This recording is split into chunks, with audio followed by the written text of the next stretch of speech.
Hello, welcome to Uma's kitchen diary.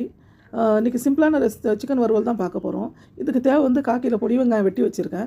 அதுக்கப்புறம் 4 பச்சை வத்தல் எடுத்து வச்சுருக்கேன். அதுக்கப்புறம் 1 ஸ்பூன் மிளகு பொடி வீட்டில் திரிச்சு தான். அதுக்கப்புறம் 1 ஸ்பூன் வந்து ஜீரா பொடி எடுத்து வச்சுருக்கேன்.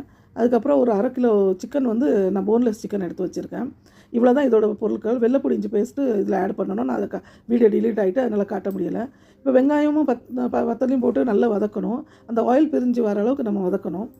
என் சேனலில் வந்து உங்களுக்கு நல்ல மகாராஷ்டிரன் டிஷ் எல்லாமே நீங்கள் நல்லா பார்க்கலாம். Maharashtrian, north Indian, south Indian, Chinese, அதுக்கப்புறம் ப்ராப்பராக மால்வன் டிஷ், இது எல்லாமே என்னோடய சேனலில் நான் காட்ட போகிறேன். இதெல்லாம் ரொம்பவே அருமையான டேஸ்ட் கொடுக்கக்கூடிய சிக்கனு, நான்வெஜ், வெஜ் எல்லாம் நல்லாயிருக்கும். சப்பாத்திக்கு நிறைய வெரைட்டிஸ் இருக்குது. நான் உங்களுக்கு என்னோடய சேனல் வந்து இதெல்லாம் நீங்கள் பார்க்கலாம். என்னோடய சேனல் சப்ஸ்கிரைப் பண்ணால் உங்களுக்கு இதெல்லாம் நல்ல டிஷ் பார்க்க கிடைக்கும். ப்ராப்பரான டிஷ் எப்படி பண்ணணும் அப்படின்னு சொல்லிட்டு நான் காட்டுறேன். சில சேனலில் வந்து மால்வன் சிக்கனு, மால்வன் டால், தட்கா இதெல்லாம் வந்து ப்ராப்பராக காட்டலை, நான் பார்த்துருக்கேன். ஆனால் என்னோடய சேனல் வந்து நான் உங்களுக்கு ப்ராப்பராக எல்லா டிஷ்ஷும் காட்டுவேன். ஏன்னா நான் மகாராஷ்டிராவில் தான் இருக்கனால இந்த டிஷ்ஷெல்லாம் எனக்கு நல்லா தெரியும்.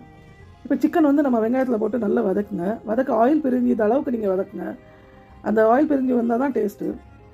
இப்படி என்னோடய சேனலில் வந்து நீங்கள் நிறைய வெரைட்டிஸ், ஹெல்த்தியான டிஃபின், டெய்லி நீங்கள் என்ன டிஃபின் கொடுக்கலாம், ஹெல்த்தியான சாப்பாடு, இப்படி நிறைய வெரைட்டிஸ் நான் என்னோடய சேனலில் காட்ட போகிறேன். நீங்கள் கண்டிப்பாக என்னோடய சேனல் சப்ஸ்கிரைப் பண்ணுங்கள். ஏன் அப்படின்னா என்னோடய சேனல் வந்து நிறைய யூனிக் ரெசிபிஸ் நீங்கள் பார்க்கலாம். அது ப்ராப்பர் டிஷ் நான் காட்டுவேன். அது டேஸ்ட்டாகவும் இருக்கும். குறையா செலவில், குறையா டைமில் நீங்கள் வீட்டில் எப்படி பண்ணலான்னு சொல்லிட்டு, காயே இல்லாமல் குழம்புல எப்படி வைக்கலாம் அப்படின்னு சொல்லிட்டு நிறைய வெரைட்டிஸ் நான் என்னோடய சேனலில் காட்டுவேன்.